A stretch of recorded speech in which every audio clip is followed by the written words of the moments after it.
수상한 부동산 거래를 잡기 위해 정부가 합동조사를 벌인 결과 가족 간 편법 증여 등 탈세가 의심되는 이상거래가 대거 적발됐습니다. 정부는 이상거래가 의심되는 부동산 실거래에 대해 추가 조사에 나선다는 입장이어서 당분간 강도 높은 조사가 지속적으로 이뤄질 것으로 보입니다. 정부의 각종 부동산 규제에도 불구하고 서울 아파트 중위 가격이 9억 원에 바짝 다가서는 등 상승세가 멈추지 않고 있습니다. 민간택지 분양가 상한제 확대 시행에 따른 공급 축소 우려로 신축단지 시세가 급등했고 상한제가 유예된 재건축 단지 가격이 반등한 영향으로 풀이됩니다. 올해 2분기 임금근로 일자리가 46만 개 이상 늘었지만 절반 가까이는 정부 재정을 투입한 노인 일자리로 나타났습니다. 반면 우리 경제 허리를 담당하는 제조업과 40대 일자리는 5분기 연속 감소했습니다. 국세청이 불법 도박 사이트를 운영하며 시가 100억 원이 넘는 거액을 탈세한 조세 포탈범 50여 명과 거짓으로 기부금 영수증을 발급해준 단체들의 명단을 공개했습니다.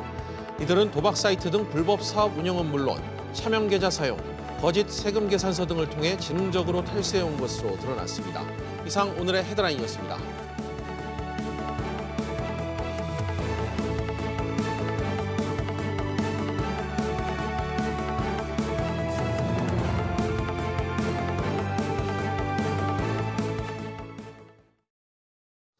국토교통부와 금융감독원, 서울시 등 정부 합동조사팀이 지난달부터 진행한 서울 아파트 실거래 조사 1차 결과를 오늘 발표했습니다. 수백 건의 편법 증여 등 세금 탈루 의혹이 포착됐습니다. 취재기자 연결해 자세한 내용 알아보겠습니다. 김성훈 기자. 네, 김성훈입니다.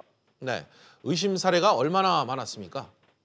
네, 관계기관 합동조사팀이 올해 8월에서 9월 사이 서울에서 신고된 아파트 등 공동주택 거래 2만 8천여 건 중 가족 간 편법 증여 등 의심 정황이 포착된 2,200여 건을 먼저 출연했고 이 가운데 매매 계약을 끝낸 1,536건에 대해 정밀 조사를 벌였는데요. 거래 당사자의 소명 자료 제출이 완료된 991건을 우선 검토한 결과 532건에서 탈세 정황을 포착했습니다. 조사 대상 1,500여 건 중에 530여 건, 즉 셋 중 하나에서 탈세 정황이 나온 겁니다.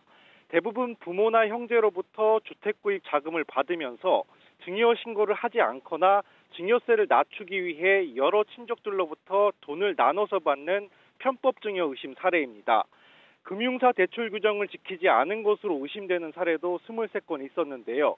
대출 신청 때 밝힌 자금 사용 용도와 다르게 주택 구입에 돈을 쓴 경우였습니다.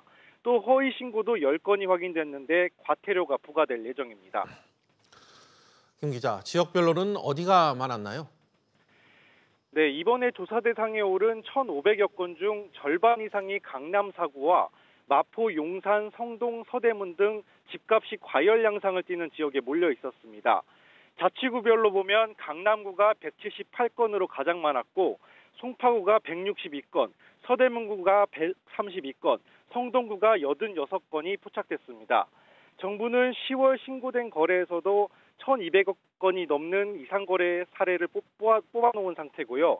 이를 포함해 8월부터 9월까지 사례 중 소명 자료를 받는 대로 조사를 진행해 내년 초에 2차 조사 결과를 발표할 예정입니다.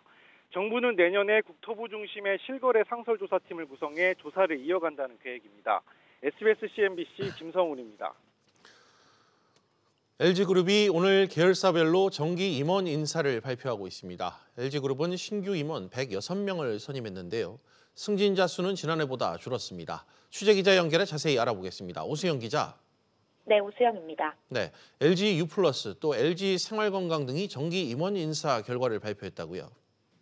네, LG U+는 5G 사업을 성공적으로 이끈 주역들을 승진시키고 여성 상무 등 젊은 인재를 발탁하면서 세대 교체를 시작했습니다. 황현식 부사장이 사장으로 승진했는데요. 3분기 최대 매출을 경신한 LG 생활건강은 30대 여성 임원 2명을 발탁해서 깜짝 임원 인사를 발표하기도 했습니다. 헤어와 바디케어 마케팅을 담당하는 1985년생 신미진 상무와 오희 화장품 마케팅 담당의 1981년생 이미란 상무가 그 주인공입니다. LG 생활건강도 성과주의에 기반한 인사에 초점을 맞춘 것으로 풀이됩니다. 네, LG전자도 곧 임원 인사를 발표하죠? 네, 그렇습니다. LG전자의 가전 성공 신화의 상징과도 같은 조성진 부회장의 용퇴 가능성이 점쳐집니다. 조 부회장이 인공지능이나 로봇 등을 더 잘 아는 후배들에게 길을 열어줘야 한다며 물러날 뜻을 여러 차례 밝힌 것으로 전해집니다. 호임 CEO로는 권봉석 사장이 유력한데요. 1963년생인 권 사장보다 연령이 높은 주요 본부장 등 사장급 인사들이 물러나면서 자연스럽게 세대 교체가 이뤄질 전망입니다. SBS CNBC 오수영입니다. 지난 5월 인천에서 발생한 붉은 수돗물 사태로 시민들의 불안감과 불신이 높아졌죠. 정부가 사고 예방을 위해 수돗물 안전관리 종합대책을 오늘 내놨습니다. 자세한 내용 역시 취재기자 연결합니다. 장지연 기자. 네, 장지연입니다. 네, 먼저 노후 수도관 교체 사업을 서둘러 진행하기로 했다고요. 그렇습니다. 정부가 2028년까지 하기로 했던 1차 노후 수도관 교체 사업을 4년 앞당겨 마무리하겠다고 밝혔습니다. 당장 내년부터 전국 48개 수도관 교체 사업이 시작되는데요. 이 노후상 수도관은 지난 2016년 정부가 전국 수도관 20만 킬로미터를 조사해 선정한 곳들입니다. 당시 조사에서 12,000킬로미터가 노후한 것으로 판단됐지만 4분의 1인 3,300킬로미터만 정비하기로 했습니다. 장 기자, 그럼 나머지 노후화된 곳들은 그대로 두는 겁니까? 아닙니다. 지난 10월부터 노후 지역 수도관에 대해 추가 정밀 조사가 진행되고 있는데요. 기존의 정비 대상에서 제외된 노후 수도관에 교체가 필요한 곳들을 새롭게 선정해 2022년부터 2차 정비 사업에 들어갑니다. 네, 그런데 이 지하 수도관만 바꾼다고 안심할 수는 없을 것 같은데 수돗물 상태를 확인할 수 있는 대책도 나왔나요? 네, 정부가 이 부분을 해결하기 위해 스마트 상수도 관리 체계를 도입합니다.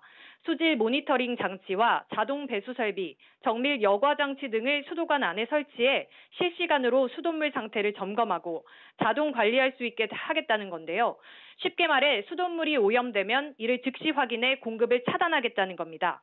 정부는 이 시스템을 내년부터 43개 지자체에 시범 도입하고 오는 2022년 전국으로 확대할 계획입니다. SBS CNBC 장지연입니다. 내지도 않은 기부금에 대해 허위 영수증을 발급한 기부금 단체의 명단이 오늘 공개됐습니다. 이 중 종교단체가 90% 이상을 차지하고 있었는데요. 이 소식은 정인아 기자가 보도합니다. 대전광역시에 있는 한 교회는 신도들에게 기부금액을 부풀린 허위 기부금 영수증을 발급했습니다. 기부금을 내지도 않은 신도들의 친척 이름으로도 영수증을 발급했습니다. 이 가짜 영수증을 받은 신도들은 연말정산에서 기부금 세액공제를 받았습니다. 국세청은 이처럼 영수증을 제대로 작성하지 않은 기부금 단체 65곳을 공개했습니다. 이 중 94%에 달하는 61곳은 종교단체였습니다. 나머지는 의료법인과 문화단체였습니다. 형량이 확정된 조세포탈범의 이름도 공개됐습니다. 불법 도박 사이트를 운영하는 이모 씨는 36개의 차명 계좌를 만들어 도박 대금을 받고 이를 신고하지 않는 방식으로 129억 3,600만 원의 세금을 탈루했습니다. 지난해 7월부터 올해 6월 말까지 유죄가 확정된 조세 포탈범은 총 54명. 이들의 평균 포탈 세액은 19억 원가량이었습니다. 평균 형량은 1년 11개월, 벌금은 13억 원이었습니다. 국세청은 이 밖에도 해외 금융계좌 신고를 누락해 79억 원 이상의 세금을 탈루한 해운중개 서비스 업체도 공개했습니다. 불공정 행위에 대한 경각심을 들고 건전한 납세 문화를 조성하기 위하여 해외 금융계좌 신고 의무 위반자에 대해서는 명단을 공개하고 있으며 명단 공개 대상자는 법령에 따라 공개일로부터 5년간 공개될 예정입니다. 전체 명단은 국세청 홈페이지를 통해 확인할 수 있습니다. SBS CNBC 정인아입니다. 올 2분기 임금 근로자 일자리가 1년 전보다 46만 개 넘게 늘어난 것으로 집계됐습니다. 반면 유독 전 연령층 가운데 우리 경제의 허리 역할을 하는 40대 일자리만 줄었습니다. 늘어난 일자리 절반은 나랏돈이 투입된 60대 일자리로 돌아갔습니다. 박규준 기자입니다. 올 2분기 기준 우리나라 임금근로 총 일자리는 1,868만 개로 1년 전보다 46만 개 넘게 늘었습니다. 이 늘어난 일자리의 절반은 60대 이상에게 돌아갔고 유독 모든 연령대 중 40대만 일자리가 1년 전보다 줄었습니다. 2분기 20대부터 60대 이상까지는 1년 전보다 모두 일자리가 늘었지만 경제 허리층인 30대는 7천 개 찔끔 증가에 그쳤고 40대는 유일하게 2만 6천 개 일자리가 사라졌습니다. 60대 이상이 늘어난 일자리의 절반인 23만 개를 가져간 것과 비교하면 차이가 큽니다. 연령대별 일자리의 전년 동기 대비 증감을 보면 40대가 2만 6천 개 감소하였고 나머지 연령대에서는 모두 증가한 것으로 나타났습니다. 제조업과 건설업 경기가 안 좋았던 게 40대 일자리에 결정적인 타격을 줬습니다. 건설업에서만 상당히 3만 7천 개가 감소를 한 거로 나와가지고요. 40대 분들 일자리 감소하는데 건설업이 좀 기여를 한 건 사실이고 60대 일자리가 대폭 늘어난 건 정부 일자리 사업인 보건사회복지와 공공행정 분야에서 10만 개가량 일자리가 증가한 영향이 컸습니다. 다만 이처럼 나랏돈 풀어 지탱하는 일자리 사업으론 현 고용 상황이 지속적으로 나아질 수 없다는 지적입니다. 재정 자체만 가지고 60대를 지탱하고 있는데 이거를 하기에는 한계가 분명히 있어요. 60대하고 좀 다른 방식으로 30대, 40대들은 좀 접근을 해야 될 것 같아요. 직업 훈련이라든지 재취업하고 관련된 부분이라든지 이런 사람에 대한 투자들이 좀 이루어져야 될 것 같아요. 한편 올 2분기 기업체 소멸이나 사업 축소로 사라진 소멸 일자리는 242만 8천 개였는데 이 중 건설업과 제조업이 가장 많은 비중을 차지했습니다. SBS CNBC의 박규준입니다. 이번 주 서울 아파트값 상승률입니다. 지난주보다 0.11% 올라 상승폭을 키우면서 22주 연속 오름세를 이어갔습니다. 특히 강남과 서초, 송파, 그리고 강동, 이른바 강남 4구는 0.18%나 오르면서 분양가 상한제와 종합부동산세를 비웃듯 가파른 상승세를 이어가고 있습니다. 이렇게 아파트값이 거침없이 오르면서 서울 아파트 중위 가격은 어느새 9억 원에 바짝 다가섰습니다. 전체 서울 아파트를 가격순으로 세웠을 때 딱 중간에 있는 가격이 9억 원에 육박한다는 뜻인데요. 이 내용은 이광호 기자가 전해드립니다. 이번 달 서울 아파트 중위 가격이 8억 8천만 원을 기록했습니다. 사상 처음으로 8억 원을 넘겼던 게 지난해 9월이었는데 한동안 정체됐던 가격이 지난 7월부터 급등하면서 9억 원에 바짝 다가선 겁니다. 이 기간 동안 강남 11개 구의 중위 가격은 10억 5,300만 원에서 11억 500만 원으로 강북 14개 구는 5억 6,800만 원에서 6억 2,700만 원으로 올라 모두 앞자리가 바뀌었습니다. 3.3제곱미터당 평균 가격은 강남구가 6천만 원을 넘겨 가장 비쌌고 서초와 용산, 송파 순으로 이어졌습니다. 가장 가격이 낮은 금천구는 강남구와 3배 넘게 차이가 났습니다. 이렇게 아파트값이 오르다 보니 서울의 아파트 시세가치 총합도 가파르게 뛰었습니다. 아파트 한 채를 주식 한 주로 보고 서울의 136만 7천여 가구의 시세 총합을 매긴 건데 이번 달 서울 아파트값 시총은 1,249조 원에 달했습니다. 문재인 정부가 출범했던 2017년 4월과 비교해 50% 넘게 올랐습니다. 새 아파트가 계속 생기는 만큼 시총이 커지는 건 자연스러운 현상이지만 문제는 증가 속도입니다. 전국 다른 지역과 비교해도 서울 아파트 값은 가파르게 올라 전국 시총에서 서울이 차지하는 비중은 지난 2017년 4월 31.4%에서 이번 달 37.2%로 올랐습니다. SBS CNBC 이광호입니다. 다음 소식입니다. 현대 글로비스가 중국 중고차 시장에 진출한다고 합니다. 중국 중고차 시장은 연간 거래 금액만 133조 원에 달하는 대규모 시장인데요. 취재 기자 연결해 들어보겠습니다. 윤지혜 기자. 네, 윤지혜입니다. 네, 현대 글로비스가 중국의 중고차와 해운 관련 합자 회사를 세웠다고요? 네, 현대글로비스는 중국 민영자동차 판매 물류 그룹인 탕지우와 합자 회사를 세우는 계약을 체결했다고 밝혔습니다. 현재 중고차를 유통하는 회사와 완성차 해운 사업을 위한 합자 회사 두 곳인데요.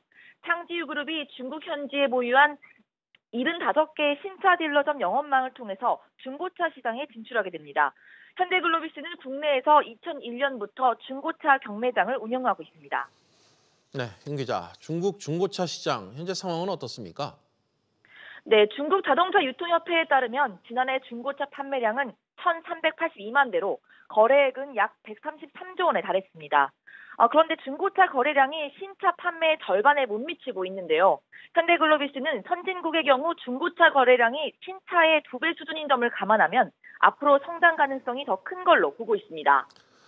네, 또 이번 계약을 계기로 물류뿐만 아니라 이 자동차 해운 사업까지 확대를 한다고요. 네, 그렇습니다. 이번에 설립한 해운사업 합자사는 동남아시아 시장에서 완성차 해상 운송 사업을 함께 하게 되는데요. 내년부터 중국과 한국, 홍콩, 필리핀을 오가는 동아시아 노선에 출항하고 이후 태국과 인도네시아 등으로 영역을 넓힐 계획입니다. 향후에는 중고차 수출에도 나서는 한편 철도와 물류 등의 협력 사업도 발굴하기로 했습니다. SBS CNBC 윤지입니다. 택시를 타다 보면 이 골라 태우기나 승차 거부로 불편한 경험 다들 겪으신 바 있으실 텐데요. 이 택시업계가 이런 불편을 없앤 새로운 택시 호출 서비스를 오늘 선보였습니다. 승객이 호출하면 이 자동으로 배차돼 반드시 온다는 것이 특징이라고 합니다. 취재기자 연결해 어떤 내용인지 알아보겠습니다. 윤성훈 기자. 네, 윤성훈입니다. 네, 택시업계와 팀원이가 이 새로운 택시 호출 서비스를 출시했다고요. 네, 그렇습니다. 서울특별시 택시운송사업조합과 서울 개인택시운송사업조합은 팀원이와 함께 택시 호출 서비스를 시작했습니다. 승객들은 택시 호출의 몬다 택시를 통해서 택시를 이용할 수 있는데요. 택시 조합과 팀원이는 앞서 해당 서비스 진행을 위해서 4천여 명의 기사를 모집했습니다. 서비스 교육과 시범 서비스 등을 진행하고 오늘부터 정식으로 서비스를 시작했습니다. 윤 기자, 기존 택시 호출 서비스와는 어떤 게 다른 부분이죠? 네, 서비스 명칭인 온다처럼 승객이 택시를 호출하면 반드시 온다는 것이 특징입니다. 승객이 택시를 호출할 경우 인공지능 배차 시스템으로 반경 1km 이내에 택시를 자동 배차합니다. 택시기사는 승객이 택시에 탑승한 뒤 목적지를 확인할 수 있는데요. 기존 다른 호출 서비스의 경우 택시기사들이 승객의 목적지를 확인하고 골라 태우는 문제점이 있었습니다. 그런데 온다 서비스는 인공지능 자동 배차 시스템으로 이런 문제점을 해소한 겁니다. 자세한 내용은 팀원이 홈페이지와 온다 앱에서 확인할 수 있습니다. SBS CNBC 윤성훈입니다. 일본산 맥주 불매운동이 확산된 가운데 일본 재무성 발표에 따르면 지난달 한국으로의 일본 맥주 수출 실적은 수량과 금액 모두 없는 것으로 집계됐습니다. 한편 일본 정부의 허가 절차가 일부 이뤄진 불화수소의 한국 수출액은 지난해 같은 기간보다 94.2% 줄었습니다. 국책은행의 명예퇴직 문제를 두고 노사정 간담회가 처음 열렸습니다. 오늘 간담회에서는 국책은행의 명예퇴직을 허용해 임금 피크제 대상자를 줄이고 그만큼 신규 채용을 늘리기 위한 방안이 논의됐습니다. 오늘 열린 간담회에는 문성현 경제사회 노동위원회 위원장과 국책은행 노조위원장, 기획재정부, 금융위원회 관계자 등이 참석했습니다. 기준금리 인하 영향으로 지난달 은행의 예금과 대출금리가 모두 하락한 것으로 나타났습니다. 한국은행이 발표한 10월 중 금융기관 가중평균 금리에 따르면 은행의 신규 취급액 기준 예금금리는 1.55%로 전달보다 0.02%포인트 하락했습니다. 전체 대출금리는 전달보다 0.11%포인트 하락한 연 3.2%를 나타냈습니다. 내년도 경제 성장률이 2.2%에 그칠 것이란 전망이 나왔습니다. 자본시장연구원은 보고서를 통해 내년 국내 경제는 수출과 설비 투자 회복에도 소비 회복이 지연되고 건설 투자 부진이 이어지면서 2% 초반 수준의 완만한 회복세를 나타낼 것이라고 밝혔습니다. 또 올해 성장률 전망치는 1.9%, 2021년 성장률 전망치는 2.4%로 제시했습니다. 내년 1월에 자동차 보험료가 인상될 것으로 전망됩니다. 손해보험 업계에 따르면 현대해상과 KB손해보험 등 주요 손해보험사들이 보험료 인상폭을 결정하기 위해 이달부터 보험개발원에 보험료율 검증을 의뢰했거나 준비하고 있습니다. 손보업계는 자동차 보험 손해율이 이미 90%를 넘은 데다 노동자 가동연한 상향, 정비수가 인상 등 원가 상승 요인이 충분히 반영되지 않았다고 주장하고 있습니다. 대기업과 중소기업 간 임금 격차가 250만 원에 달해 지난해보다 더 커진 것으로 나타났습니다. 고용노동부 조사에 따르면 지난 9월 기준 300인 이상 업체와 300인 미만 업체 간 평균 임금 격차는 254만 원으로 지난해보다 24만 원 더 늘어난 것으로 나타났습니다.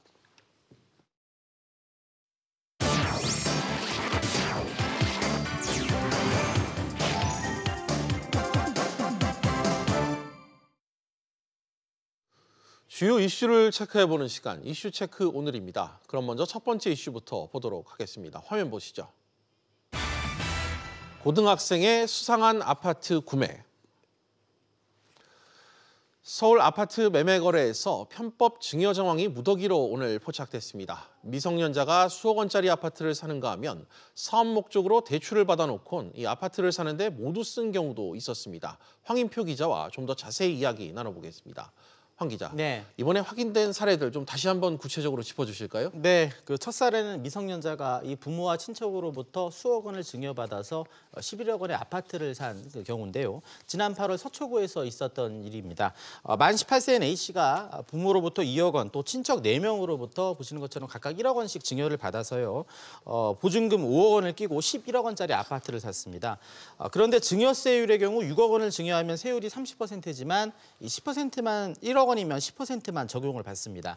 이 때문에 사실 6억 원의 돈 모두 부모 돈인데 부모가 2억만 증여하고 나머지 4억 원은 친척 명의로 각각 1억 원씩 쪼개서 증여세를 적게 내려고 위장했다는 게 이 국세청의 판단입니다. 네. 또 다른 사례는 서울 용산구에 사는 40대 비모 씨인데요. 24억 원의 개인 사업자 대출을 받았습니다. 그런데 이 돈을 사업하는데 한 푼도 쓰지 않고 지난 9월 42억 원짜리 아파트를 사는데 모두 쓰고 지금 그 집에 살고 있습니다.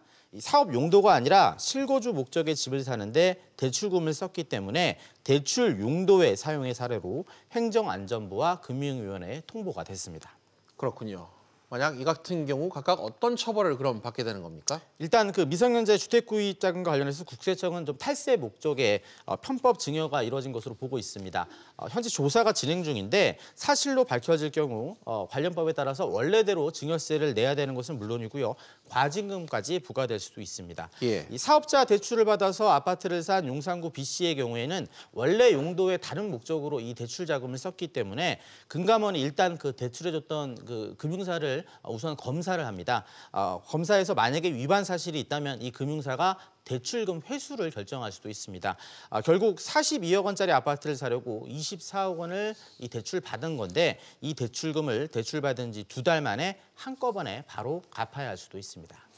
그렇군요. 황 기자, 정부가 앞으로 이런 식의 조사를 더 강화한다고 하던데 그럼 앞으로 이런 방식으로 계속 조사가 좀 이루어진다고 보면 됩니까? 그렇습니다. 지금 서울 아파트 사두면 돈이 된다. 워낙 이렇다 보니까 이렇게 편법 증여와 거짓 대출까지 받아서 아파트를 사들이고 있는 건데요. 이 국토부가 내년 2월부터는 아예 20여 명의 전문 인력으로 구성된 실거래 상설 조사팀을 만들어서 이 전국의 실거래 신고를 실시간으로 모니터링하고 이상 거래가 발견되는 즉시 조사에 착수하겠다고 밝혔습니다. 또 필요하면 내년에도 이번처럼 대규모 여러 기관들이 모여서 합동 조사도 한 번 더 실시하겠다고 밝혔고요.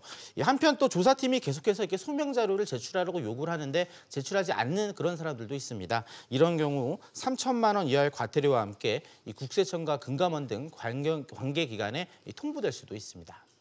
네, 황 기자 잘 들었습니다. 계속해서 다음 이슈로 넘어가겠습니다. 두 번째 이슈입니다. 상속세율 1위. 우리나라의 최대 주주 주식 상속 이 최고 세율이 65%로 경제협력개발기구 OECD 국가 중 제일 높다는 결과가 발표됐습니다. 이 때문에 이 기업 상속이 어렵다 이런 지적이 또 다시 나오고 있는데요. 자세한 내용 정인영 기자 통해 들어보도록 하겠습니다. 정 기자. 우리나라 상속세율이 65%에 달한다. 이런 조사 결과가 나왔다고요? 네, 김용민 연세대 교수가 발표한 보고서에 따르면 우리나라의 상속세 명목세율은 50%로 일본 55%에 이어 2위인데요. 하지만 최대 주주 할증을 포함하면 65%로 사실상 OECD 국가 중 최고 세율에 속하는 것으로 나타났습니다. 네. 이 최대 주주 할증은 최대 주주가 발행 주식 총수의 50%를 초과해 보유하는 경우 30%를 상속세율에 가산하는 겁니다. 이렇게 계산할 경우 우리나라의 상속세 최고 세율이 65%가 되는 겁니다. 미국, 영국 등 다른 국가는 사안별로 할증 할인을 하거나 아예 최대 주주에 대한 명시적인 할증 제도가 없습니다. 네, 정 기자. 세율이 이렇게 높다면 이렇게 거치는 세금 규모는 얼마나 됩니까? 네, 이 보고서에 따르면 2017년 기준으로 상속세액은 2조 3천억 원, 증여세액은 4조 4천억 원입니다. 전체 국세 265조 4천억 원 중 두 세액이 차지하는 비중은 2.6%에 불과합니다. 참고로 같은 해 소득세액이 75조 원, 법인세액은 67조 원, 부가가치세가 59조 원이었습니다. 네. 이 때문에 전체 국세의 2.6%에 불과한 세수에 집착하다가 더 큰 경제에 속하는 소득세, 법인세, 이 부가가치세 구조를 망가뜨릴 수 있다는 분석이 나옵니다. 네, 이런 이유 때문일까요? 이 재계에서 상속세를 낮춰달라 볼멘 소리가 나오는 게 바로 이런 이유 때문이군요. 네, 이 송경식 경총회장은 간담회 등에서 이 기업인의 의욕을 꺾는 고율의 상속세를 대폭 낮춰 기업의 길을 살려주고 투자 활성화를 이끌어내야 한다고 의견을 밝히기도 했습니다. 네. 지난 7월 정부가 가업 상속공제와 관련한 세법 개정안을 발표했지만 이 기업에선 실효성이 없다는 반응입니다. 과도한 상속세와 증여세가 100년 기업을 만들기 어렵다는 지적도 나옵니다. 일각에선 한국의 시스템은 이 가족 경영을 이어나가지 못하게 설계돼 있는데 이 가족 경영이 전문 경영보다 장기적인 안목으로 경영해서 좋은 성과를 낼 수도 있다 이렇게 주장하기도 합니다. 특히 중소기업의 경우 가업 승계 과정에서 이 가장 큰 애로사항이 무엇인지 묻는 질문에 69.8%가 상속세 등 조세 부담을 꼽기도 했습니다. 네, 정 기자 잘 들었습니다. 그럼 다음 이슈로 넘어가겠습니다. 세 번째 이슈입니다. 전기요금 개편 향방은 적자 규모가 커지고 있는 한국전력이 전기요금 개편을 추진하고 있습니다. 오늘 이사회에서 당초 개편안 윤곽이 나타날 것으로 예상됐지만 공식 논의가 미뤄졌다고 합니다. 취재기자와 이 내용 좀 더 짚어보도록 하겠습니다. 산업부 안지혜 기자 나와 있습니다. 안 기자, 먼저 겨울철 이 전력 수급 대책부터 좀 짚어볼까요? 날이 추워지면서 다시 이 미세먼지 걱정하시는 분들 상당히 많을 것 같은데 정부가 석탄 발전소 가동을 좀 조절하기로 했다. 이런 발표가 나왔네요. 네, 정부는 오늘 국정현안점검 조정회의에서 겨울철 전력 수급 대책을 확정을 했습니다. 예. 내용을 살펴보면 겨울철 최초로 석탄 발전기 8기에서 15기 정도를 가동 정지하기로 했습니다. 또 나머지 석탄 발전기도 최대한 출력을 제한해서 미세먼지 배출량을 작년과 비교하면 40% 수준으로 줄이겠다 이렇게 밝혔습니다. 네, 이렇게 석탄 발전을 줄이면 상대적으로 원가가 비싼 이 액화 천연가스, LNG 발전을 더 늘리겠다 이 뜻입니까? 그 부분 때문에 정부도 앞으로 이제 필요에 따라서 전기요금 인상을 검토하겠다 이런 방침인데요. 예. 사실 한국전력은 오늘 정부의 대책과는 별개로 이미 전기요금 개편안을 논의 중에 있습니다. 적자가 늘면서 이미 재무 부담이 큰 상황이기 때문인데요.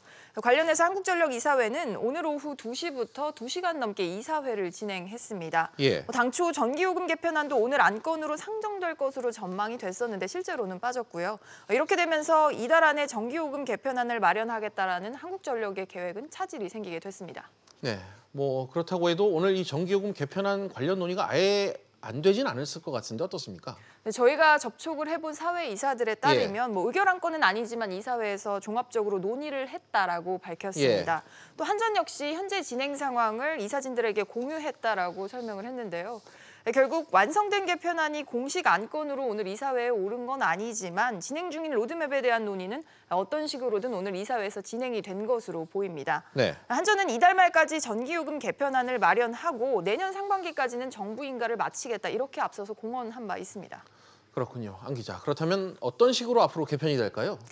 김종갑 한국전력 사장의 말에서 조금 힌트를 찾아볼 수 있을 것 같은데요. 네. 김 사장은 앞으로 새로운 전기요금 특례 할인 제도는 도입을 하지 않고 예. 이미 운영 중인 제도에 대해서는 일몰을 적용하겠다 이렇게 언급을 했습니다.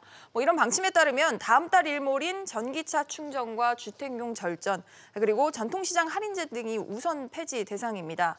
하지만 주무부처인 산업통상자원부가 김 사장의 이런 발언 직후에 바로 아직 검토한 바 없다라고 선을 그었기 때문에 실제 어떤 최종안이 나올지는 조금 더 지켜봐야 할 것 같습니다. 한국전력은 전기 사용 실태 조사 등이 모두 끝나는 내년 1월 초에야 좀 더 본격적인 개편안 논의가 진행될 수 있을 거라고 전망을 했습니다. 네, 좀 더 지켜봐야 될 이슈인 것 같네요. 안 기자 잘 들었습니다. 네, 이제 마지막 이슈로 넘어가겠습니다. 네 번째 이슈입니다. 뒤늦은 보완책. 국민연금이 최근 경영 참여 목적의 주주권 행사를 강화한다는 가이드라인을 발표했었죠. 경영계와 시민단체 등이 이견을 보이며 논란이 커지자 뒤늦게 기획재정부가 보완하기로 했습니다. 왜 논란이 벌어졌고 보완은 또 왜 하는 것인지 취재 기자와 역시 짚어보겠습니다. 경제부 이한승 기자 나와 있습니다. 이 기자, 네. 먼저 국민연금 주주권 행사 이 가이드라인 다시 한번 짚어주시죠. 네, 국민연금이 주주 가치를 해치는 이른바 이 나쁜 기업들에 대해서 적극적으로 주주권을 행사하겠다는 내용인데요. 여기서 나쁜 기업이라고 하는 것은 환경이나 또 고용, 또 지배 구조가 나빠서 기업 가치가 떨어지거나 경영진이 횡령이나 배임 등으로 이 사익을 취하는 기업을 말합니다. 네.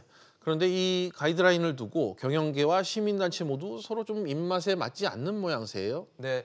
특히 경영계 같은 경우는 경영권의 침해를 좀 우려하고 있는데요. 결정기구라고 할 수 있는 이 기금운용위원회의 독립성과 전문성이 미흡해서 자의적으로 기업 경영에 과도하게 간섭하는 연금 사회주의에 빠질 수 있다는 주장을 펼치고 있습니다.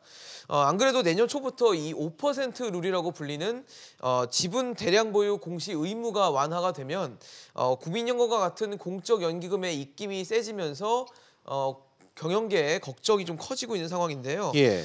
경영계 입장에서는 기업을 압박하는 수단이 이 5% 룰에 이어서 하나 더 생기는 셈이라고 판단하고 있는 겁니다. 이에 경영계는 경영권 방어 수단 마련과 함께 이 국민연금 측의 투자 전문성과 또 책임성을 높일 수 있는 방안도 함께 필요하다고 주장하고 있습니다. 네, 일단 경영계는 당연히 좀 불만이고 시민단체도 이번 가이드라인이 만족스럽지 못하다는 입장이라고요. 네. 시민단체 같은 경우는 이번 가이드라인이 부실하다라고 네. 평가를 내리고 있는데요. 그리고 또 경영권 침해라는 주장에 대해서는 나쁜 기업들의 대상으로 경영권을 행사하는 것일 뿐 경영계가 주장하는 것처럼 침해는 아니다라고 주장을 하고 있습니다. 그리고 책임 투자 활성화 측면에서 이 구체성이 좀 떨어지는 부분에 대한 점도 문제점으로 지적을 했는데요. 이 모호한 문구를 빼고 시기나 또 규모를 특정하는 등 조금 더 구체화해서 언젠가는 제대로 될 수 있다라는 우려를 좀 줄일 수 있는 방안이 필요하다는 주장을 하고 있습니다. 네, 지금 이 말씀하신 대로라면 양측 다 지금 불만인 것 같은데 정부는 이 뒤늦게 어떻게 이걸 바꾸겠다는 거죠? 네, 말씀하신 대로 뭐 양측 다 지금 불만도 많고 반발을 하고 있는 상황이기 때문에 정부도 보완책 마련에 나섰는데요. 예. 오늘 오전 홍남기 부총리 주재로 이 비공개 회의인 녹실 회의를 열고 보완책을 논의를 했습니다. 정부 특히 이 기획재정부는 기업들의 애로사항이나 운영상의 문제점이 제대로 검토됐는지에 대해서 우려하고 있어서 일정 수준의 수정은 불가피할 것으로 보입니다. 만약 현재 가이드라인대로 작동이 된다면 기업은 경영권 방어를 위해서 자본을 쓸 수밖에 없고 그만큼 투자가 축소될 수밖에 없다는 이 부작용이 일어날 수 있기 때문입니다. 이 같은 상황에서 내일 오전에 회의를 여는 국민연금 기금운용위원회가 어떤 결정을 내릴지 주목됩니다. 네, 이 기자 잘 들었습니다. 네, 비즈플러스 계속해서 집중진단 시간으로 이어가겠습니다. 집중진단은 시청자 여러분들도 유료문자 100원으로 의견 보내주시면 실시간 방송에 참여하실 수 있습니다. 샵 3698번으로 많은 참여 부탁드리겠습니다.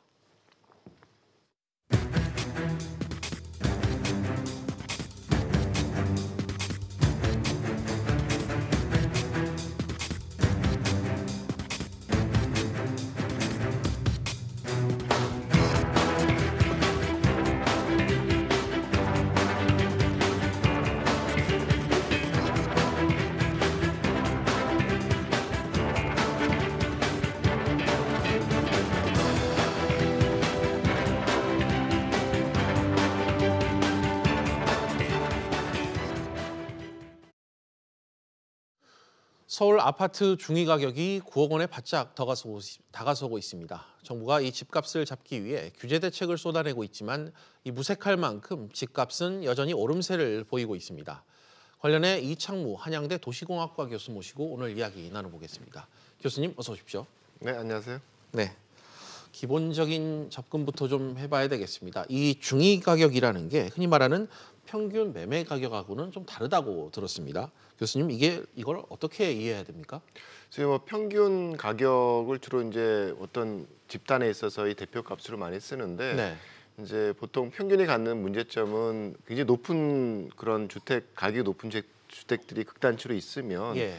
그게 영향을 받아서 굉장히 높게 산정되는 좀 한계가 있거든요. 네네. 반면에 이제 중위값은 이 낮은 값도 한 50% 되고 높은 값도 한 50% 돼서 가장 네. 중간에 있는 그런 값으로서 산정이 되기 때문에 상대적으로 안정적인 그런 대표 통계치라고 해서 주택 가격을 얘기할 때 많이 활용을 하죠. 주택 가격의 좀 더 이게 정확한 좀 이해를 돕기 위한 지표다 이렇게 좀 이해를 해봐야겠습니다. 그러니까 이 어느 지역의 아파트 시세가 어떻게 형성되고 있는지 이를 판단할 수 있는 기준이란 뜻인데 이 가격 오름폭을 두고 이 부동산 시장이 안정됐는지 아니면 불안한지 이 파악할 수도 있는 겁니까 그러면?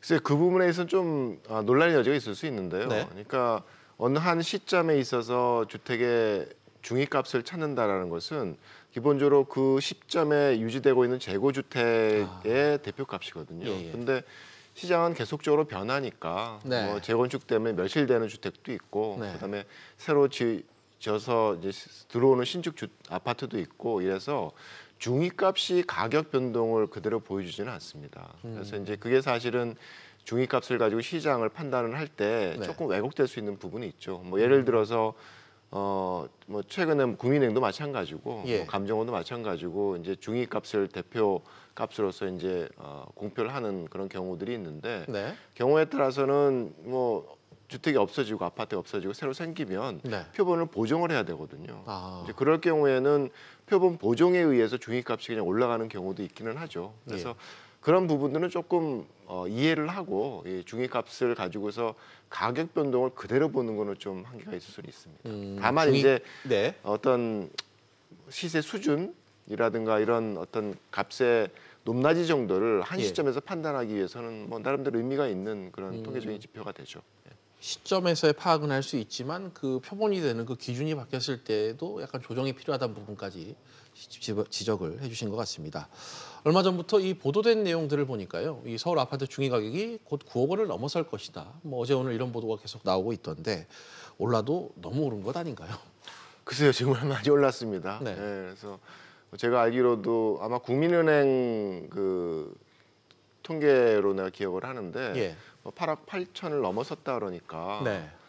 지금 문재인 정부 들어서고 나서 뭐 여러 가지 그 지수들이 있지만 실거래가 지수로 보더라도 한 40% 가까이 서울 아파트 가격이 올라간 걸로 나와서 뭐 그 추세가 연장된다 그러면 뭐 조만간 9억 원을 넘는 거는 글쎄요 뭐 원치는 않지만 예. 좀 뭐 가능한 사항이 아닐까 생각을 합니다. 지금 시장 분위기로 봐서는 아무래도 좀 오르지 않을까 싶다는 의견을 피력해 주셨습니다.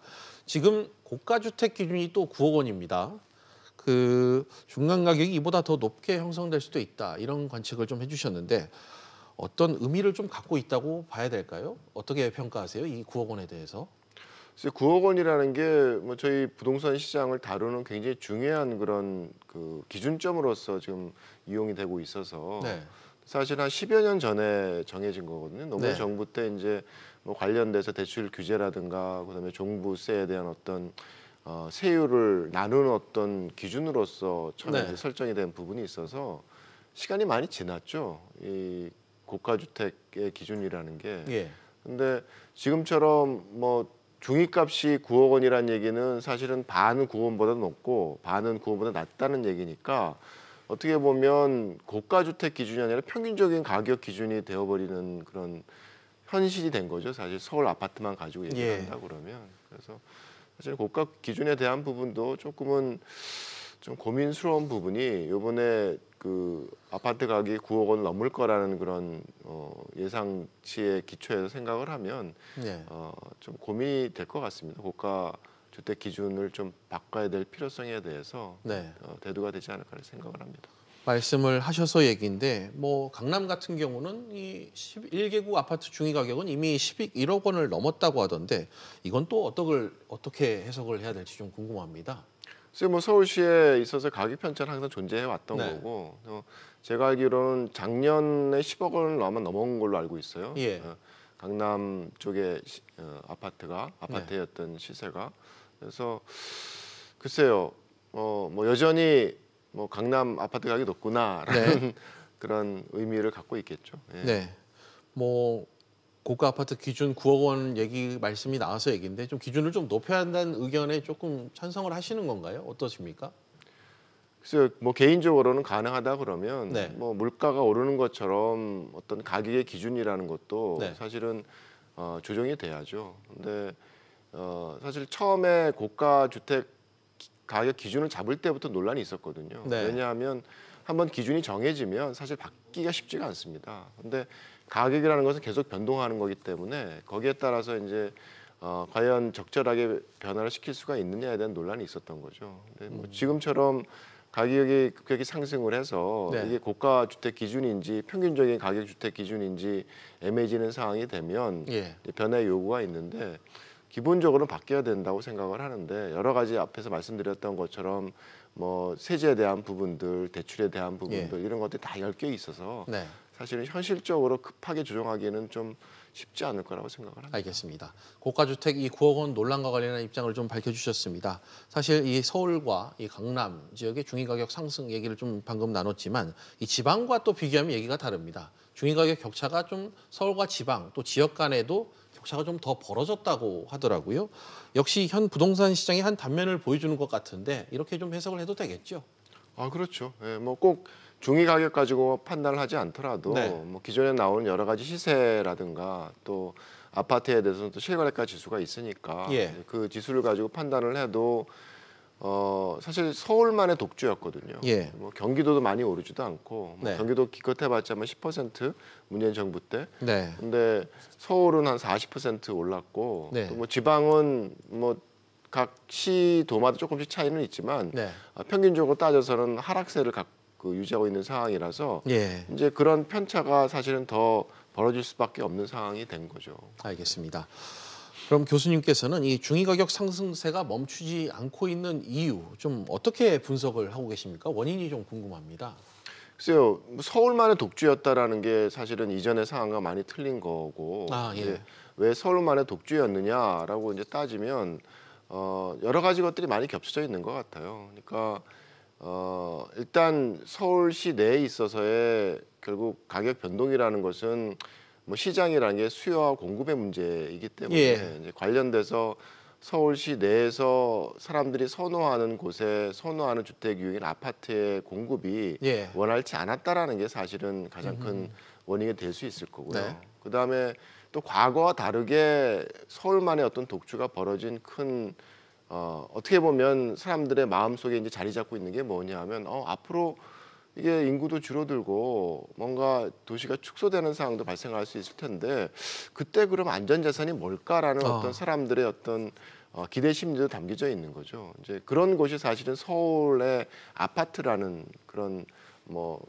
보유의 대상이든 투자의 대상이 되는데 그곳에 있어서의 주택의 공급이 원활치 않을 거라는 그런 여러 가지 시장의 신호와 정책적인 어떤 선택들이 그런 방향에 있어서의 기대를 또 강화를 시키니까 뭐 누가 보더라도 사실은 투자에 대한 어떤 열기가 올라갈 수밖에 없는 상황인데 반해서 여러 가지 규제책들은 그런 부분들을 공급에 대한 부분들을 억제하는 방향으로 가니까 사실은 가장 그게 큰 원인이라고 생각을 합니다. 알겠습니다. 사실 이 정부가 집값을 잡겠다고 최근 이 민간특집 분양가 상한제 같은 이 정책을 뭐 내놓으면서 강력한 대책을 또 더 내놓을 수도 있다. 뭐 대통령도 직접 발언을 하셨고 쓸 대책은 거의 다 쓴 그런 상황인 것 같습니다. 그런데도 집값 안정보단 되레 집값 상승세에 이렇게 지금 불이 붙은 상황인 것 같은데 교수님, 이 문제, 이 집값 오름세 쉽게 잡히지 않을 문제 같은데 좀 어떻게 요새 평가하세요? 글쎄요, 저는 좀 잘못 건드린 것 같아요. 그러니까 뭐 그 국토부 장관님께서 분양가 상한제를 마지막 퍼즐 조각이라고 이제 얘기를 한 것처럼 굉장히 강력한 그런 수단이라고 생각하고 사실은 도입을 했는데 그 이전부터 분양가 상한제 효과에 대한 많은 논란이 있었거든요. 전문가들도 분양가 상한제로 지금 주택 가격 못 잡는다는 얘기가 대다수의 의견이었고 사실 정부 내에서도 반대 의견이 사실 많았던 선택이었습니다. 그래서 그거를 도입한 상황에서 시장이 좀 안정화되면 모르겠는데 워낙 그런 기제를 갖고 있지 않았기 때문에 사실은 지금 상황이 벌어지게 된 거죠. 그러니까 사실 분양가 상한제가 갖고 있는 의미라는 게 과거와는 많이 달라졌어요. 앞에서 이제 말씀드렸던 것처럼 지금의 어떤 가격 변동을 상승을 일으키는 시장이 서울이고 서울에 있어서의 주택 공급을 확대할 수 있는 방안은 사실 정비 사업밖에 없는 거거든요.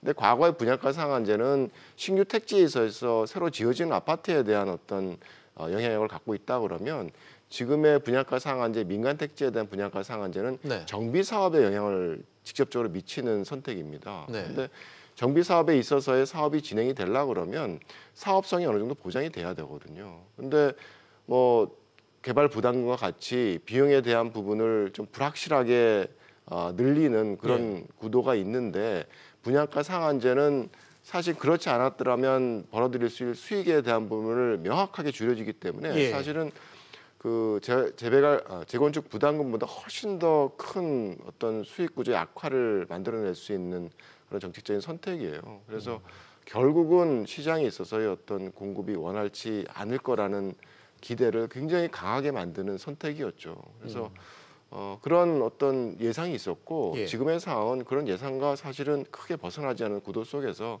발생하는 시장 가격 급등 현상이라고 생각을 합니다. 규제의 면역성만 더 생기는 최근의 시장 상황인 것 같은데 앞으로 그렇다면 추가 규제를 계속 내놔도 별 효력이 없을 것 같다. 결국엔 공급이 답이다. 이런 견해를 갖고 계신 겁니까? 글쎄요. 뭐 장관님께서 마지막 퍼즐이라 했는데 더 퍼즐 조각이 있을까요? 근데 어쨌든 뭐 하려 그러면 뭐 재산세 강화나 여러 가지 수단들이 고민될 수 있을 텐데 어떻게 보면 극약 처방이죠. 이게 뭐 주택 시장만의 문제가 아니고 다양한 그런 다른 산업 분야와 사회적인 분야와 연결되어 있는 이슈이기 때문에 무작정 뭐 가격을 잡으려고 하는 극단 처방을 할 수 없을 거라고 생각을 합니다. 그래서 조금 더 그 시장에 대한 사항을 좀 인지를 하고 싸우려고 하지 말고 그러니까 시장은 어쨌든 자유롭게 좀 돌아갈 수 있는 그 물꼬를 좀 터줘야 되는 상황이거든요. 그래서 자꾸 뭐 수렁을 파는 그런 규제 강화에 대한 그런 방향성에서 좀 벗어나서 조금 밖으로 나와가지고 시장에 어떻게 돌아가는지에 대한 부분을 욕을 먹더라도 좀 지켜보면서 어떤 공급에 대한 여력을 만들어낼 수 있는 방향으로 어떤 정책적인 선택을 하는 게 용기가 아닐까 생각을 합니다. 알겠습니다. 교수님 오늘 말씀 여기까지 듣도록 하겠습니다. 오늘 나와주셔서 고맙습니다. 네, 감사합니다.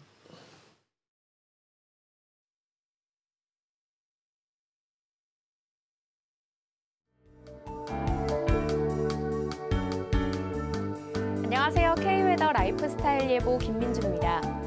현재 동풍의 영향을 받는 동해안 지역에 비가 내리고 있습니다. 이 비는 오늘 저녁까지 10mm가 더 내리다 그치겠는데요. 내일 저녁부터 모레까지 다시 비가 내립니다. 강수량은 5mm가 되겠고요. 기온이 낮은 강원 산간을 중심으로는 1cm의 눈이 내려 쌓이기도 하겠습니다. 한편 내륙을 중심으로는 아침 기온이 영하로 내려가는 등 기온이 낮아 춥겠는데요. 서울 0도, 대전 영하 1도, 전주는 0도를 보이겠습니다. 하지만 낮 동안에는 이맘때와 비슷한 기온을 보이며 일교차가 10도 안팎으로 크게 벌어지겠습니다. 건강관리에 유의하시기 바랍니다. 다음은 자세한 지역별 날씨입니다. 중부지방의 하늘은 대체로 맑겠습니다. 아침에는 영하권의 기온을 보이며 춥겠고 낮 동안 10도를 밑돌며 일교차가 크겠습니다. 동해안 지역 낮부터 흐려지겠고요. 저녁부터는 비가 내리겠습니다. 낮 기온은 속초와 강릉 8도가 되겠습니다. 남부지방 대체로 맑은 가운데 낮 기온이 10도를 웃돌며 추위가 누그러들겠습니다. 부산 14도, 대구는 12도까지 오르겠습니다. 바다의 물결은 서해와 남해상에서 최고 2.5m, 동해상에서는 3m까지 높게 일겠고요. 현재 전해상에 내려진 풍랑특보는 내일 해제될 가능성이 있겠습니다. 기상정보를 참고하셔야겠습니다. 12월의 첫날인 일요일에 비나 눈이 오겠고요. 월요일에는 대부분 그치겠는데요. 충남 서해안과 전라 서해안에는 화요일까지도 비가 이어지겠습니다. 지금까지 기상정보였습니다. 피지플러스 오늘은 여기까지입니다. 다음 뉴스는 7시 뉴스 프리즘으로 이어집니다.